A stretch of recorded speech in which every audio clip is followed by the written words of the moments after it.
लेके बात करांगे रोजगार के। हमारे हरियाणा में कितने सुंदर हालात हैं। हो सकता है इसका समाधान हरियाणा तो ना हो। इस बारे में ये चाहता हूं जो वीडियो देखने वाले हैं इस वीडियो को हमारे देश के प्रधानमंत्री साहब तक पहुंचाने का कष्ट करें। हमारे साथ में एक बेटी बैठी है जिनसे मैं आपकी मुलाकात करवाऊंगा, लेकिन आप लोगों को पहले बता देता हूं ये जो इनकी अपनी कैटेगरी है उसमें इस बहन का सिलेक्शन पहले नंबर पे हुआ था, प्रथम स्थान पे आई थी। ये प्रथम स्थान में आने के बाद भी इस बेटी को नौकरी नहीं है, बेरोजगार है। ये मैं मेरे हरियाणा के फतेहाबाद के अंदर बैठे हैं, फतेहाबाद की बातें कर रहा हूं। बहन अपना शुभ नाम क्या है? मेरा नाम पल्लवी है सर। पल्लवी। हम बाण भाई हैं, सर ने छोड़ दे, मैं पत्रकार नहीं हूं। हम बात कराएंगे अपने जो शिक्षा है हमारा और रोजगार है उसने लेकर। बेबे कड़े थी पढ़ाई कर रखी आपने? मैंने भाई जी एमएससी कर रखी है, बीएड और एसटेट, टीजीटी, पीजीटी, सीटेट कर रखे हैं सर। जो H TET, TGT, PGT, C TET, ये मतलब सब हम क्लियर करके आपने पढ़ाई करने के भाई बाद? जी क्लियर कर। अच्छा, मैं एक बात पूछना चाहता हूँ, क्या रुपये लाग लिए होंगे आज तक की पढ़ाई में? एक आंकड़ा है वैसे जोड़ा है हम टोटल ऑल ओवर एस्टिमेट तो क्या लगा सकते हैं भैया, क्योंकि एमएससी के दौरान ही उसमें 60-70 हज़ार तो एमएससी में लग गए, और फीस के वो भी, और किताबों के वो रह गई अलग। बीएड में दिए थे 75 हज़ार, बीएड में फीस किताबें रह गई अलग। बेबे और जैसे हम पढ़ने जाऊँ हाँ उसमें हमारा किराया भाड़ा भी लग गए है, कापी किताबा के भी लग गए हैं।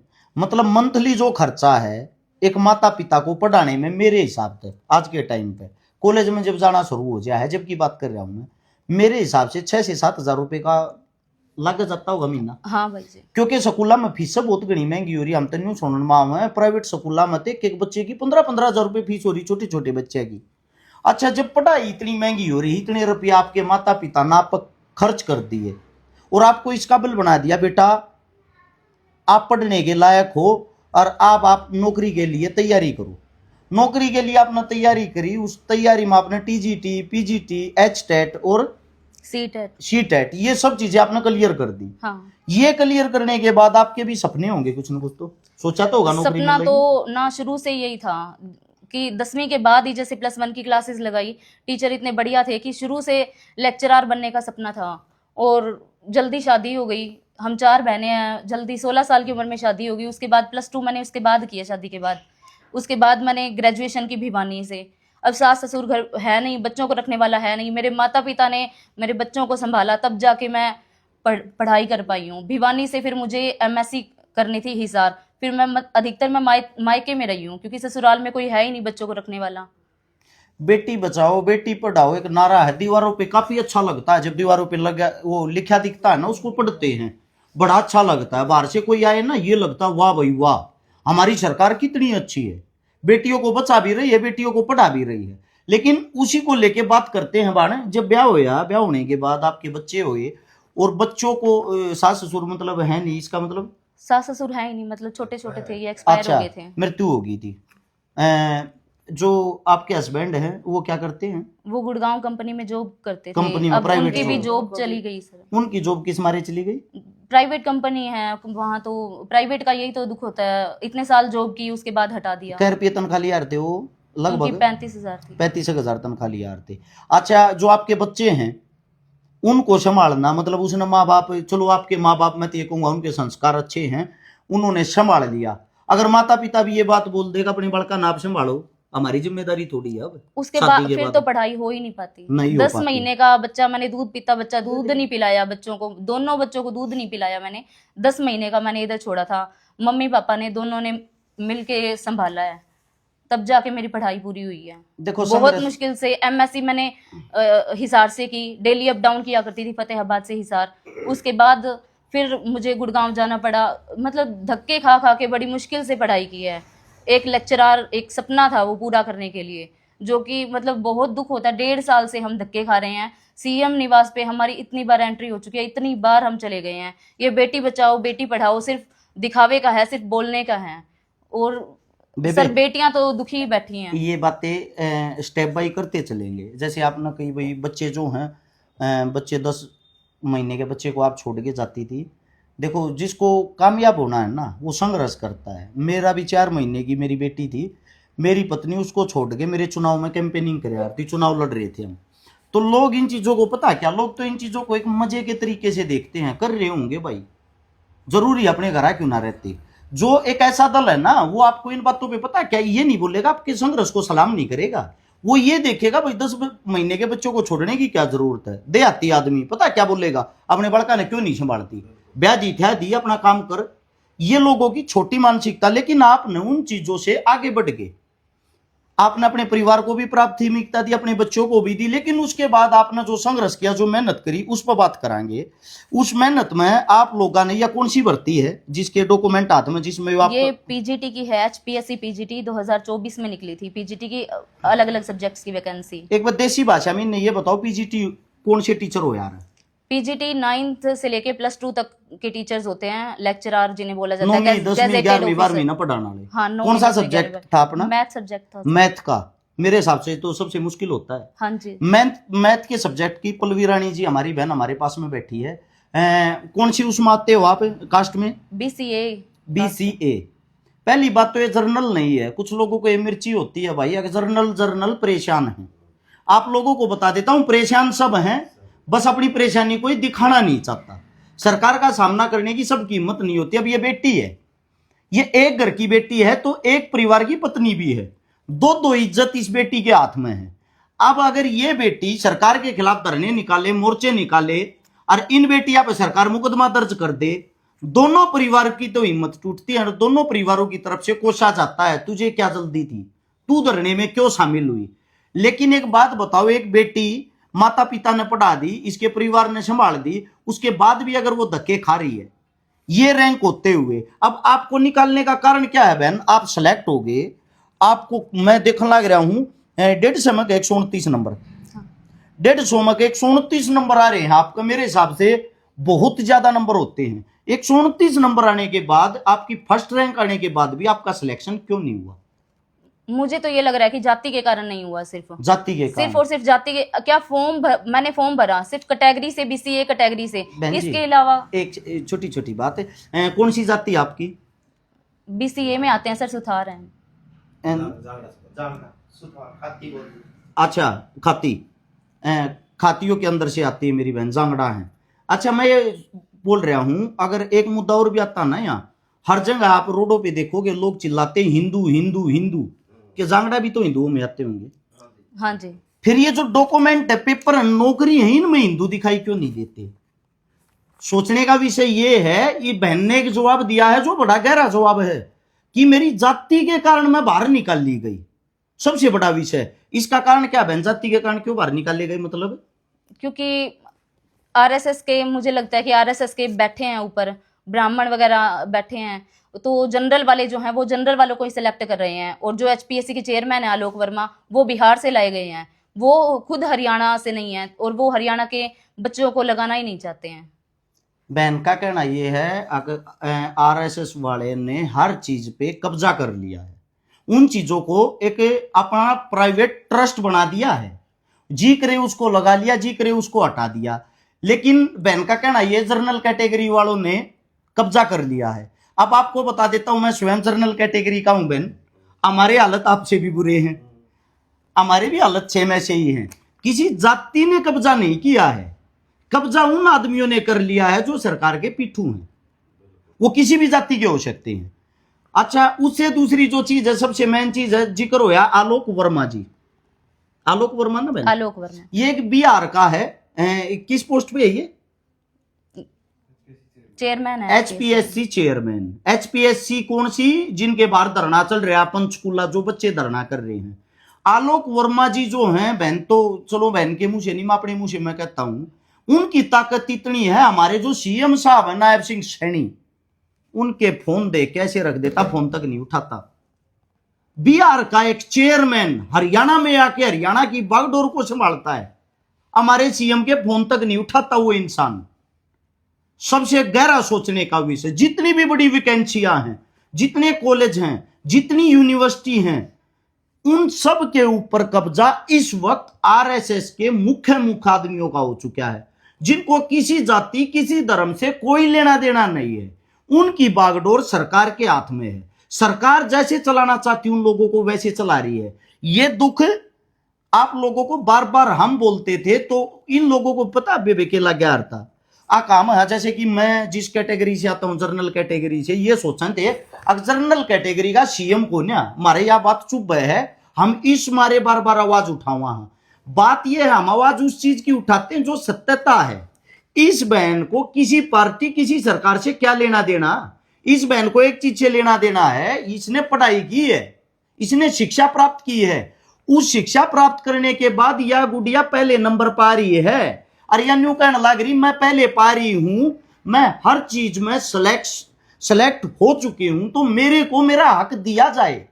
टीचर बनने की इस बेबे में काबिलियत है, या उस टीचर वाली कुर्सी मांग रही है। उस कुर्सी को छीन कौन रहा है? सबसे पहला नाम आया है एचपीएससी का चेयरमैन। चेयरमैन किसका आदमी है? सरकार का। सरकार ने उसको लगाया है, वो इतनी ताकत में उसका जो मन करे उसको लगाता है। दूसरी बात, कुछ भाई ये सोचते होंगे बेबे अब जनसंख्या ज्यादा होने के कारण रोजगार बहुत घने हो रही है।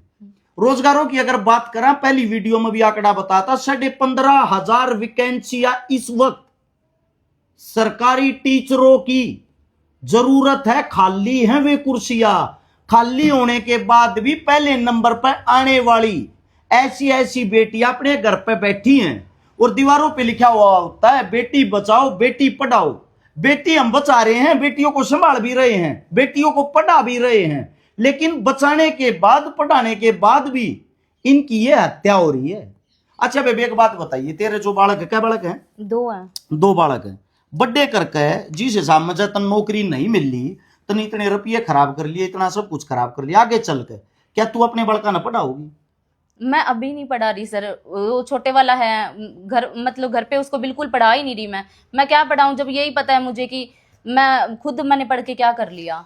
घर पे मतलब ट्यूशन वगैरह या स्कूल अभी उसकी 2 महीने की, सिर्फ इसके लिए कि मुझे चक्कर काटने पड़ रहे हैं चंडीगढ़ के। 2 महीने से मेरा बच्चा छोटा घर पे बैठा है, मैं स्कूल नहीं भेज रही हूँ उसे, क्योंकि मुझे जाना पड़ता है। उसका गुड़गांव एडमिशन है, गुड़गांव से मुझे इधर आना पड़ा फतेहाबाद, इधर मम्मी पापा के पास छोड़ रखा है। मुझे दूसरे तीसरे दिन मुझे चंडीगढ़ के चक्कर काटने पड़ते हैं, इन मंत्रियों के आगे हाथ फैलाने पड़ते हैं, भीख मांगनी पड़ती है इनसे। एक तकलीफ की बात और बताता हूँ बहन आपको, जो मैंने खुद फील करी, मैंने देखी। जो मतलब 10वीं और 12वीं ये उसने के कहा अगर जो कर लिया रुपये देकर 10वीं 12वीं घर बैठ कर यार ओपन अंकल जी हाँ ठीक बता, ओपन तो 10वीं 12वीं कर रहे ना, जो वे मोटी मोटी घूस देकर 25-25 30-30 लाख या कहीं ना कहीं सेटिंग करके वे सीधे बड़ी बड़ी पोस्टा पर लाग जाए।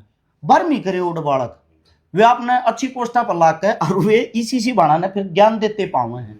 अब थोड़ा पढ़ लेती तो कामयाब हो जाती, वहां जाकर एक मनोबल और दिल नहीं दुखता कि भाई जो मतलब पढ़े लिखे आदमी हुए दर दर की आज ठोकर खा रहे हैं। आपकी जो फीलिंग है मेरे हिसाब तो उधर रेत में नहीं मिलती। जाकर इतनी पढ़ने के बाद धक्के खाने के बाद भी एक अनपढ़ नेता मंत्री के पास जाकर न्यू हाथ जोड़ने पड़े हैं, जी रोजगार दे दो, जी रोजगार दे दो। तो उस टाइम पे क्या फीला हुए दिमाग में क्या हुआ? अब शिक्षा मंत्री हैं जो हमारे महिपाल ढांडा, उन्हें विधानसभा में बोलना तक नहीं आता है, हिंदी पढ़नी नहीं आती है, तो इनके भी एग्जाम होने चाहिए। अगर हम इस पोस्ट के लिए, जो आम जनता है वो इस पोस्ट के लिए, अगर वो इतने एग्जाम मतलब पहले +2 करो, ग्रेजुएशन करो, पोस्ट ग्रेजुएशन करो, बीएड करो, उसके बाद एस्टेट करो, उसके बाद इनके प्री मेंस इंटरव्यू, अगर हम इतने स्टेप से निकल रहे हैं तो इनके भी एग्जाम होने चाहिए। ये 10-10 पढ़े हुए 12-12 पढ़े हुए हमें पढ़ो लिखे को हमें समझा रहे हैं, और बहुत दुख होता है ये जाने के बाद। वो अच्छे तरह से सुनते भी नहीं है, उनको मैटर अगर बताते हैं उनको समझ में ही नहीं आता है कि क्या हम बताएं ये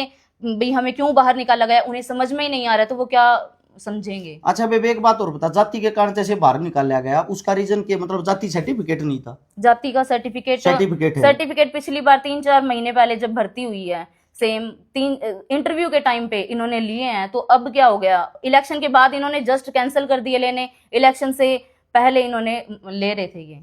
अच्छा आप तो पढ़े लिखे हो, आपको इतना भी पता होगा, आप लोगों को निकाल के फिर जो भर्ती निकाल ली गई है उन भर्ती आप ये लेना क्यों न चाह रहे हैं? ये किसी को नहीं लेना चाहते, ये जैसे ही अगले इलेक्शन आएंगे तब भर्तियां निकालेंगे, फिर एग्जाम होंगे, आधे एग्जाम जो होंगे वो इलेक्शन से पहले और रिजल्ट आएगा इलेक्शन के बाद, फिर यही सिस्टम चलता रहेगा। सरकारी स्कूल इन्होंने प्रॉपर बंद करने का वो कर रखा है कि टीचर इसमें ना हो, ना स्कूल, हमारे बच्चे जो आम जनता है वो पढ़ाई करें, और बच्चे पढ़े तो इनके ऑफिसर्स जो बड़े बड़े मंत्री हैं इनके बच्चे इन्होंने भेज रखे हैं विदेशों में, और हमारे बच्चे जो हैं वो पढ़ाई ना करें। ये प्राइवेट जो स्कूल वगैरह चला रखे हैं इन्होंने, ये इन्हीं के ही हैं, और इतनी इतनी मोटी मोटी इनकी फीस होती है। सरकारी टीचर इतनी, जब वो स्टेप पार करके जब वो सरकारी स्कूल में पढ़ा रहा है तो वो टीचर ज्यादा बढ़िया होगा या प्राइवेट स्कूलों में जो 10-10 15-15 में ये पढ़वा रहे हैं, और वो उनके टेस्ट वगैरह कुछ भी क्लियर नहीं होते हैं, फिर भी उसमें प्राइवेट में ताकि मजबूर कर देते हैं कि प्राइवेट में जाए बच्चे।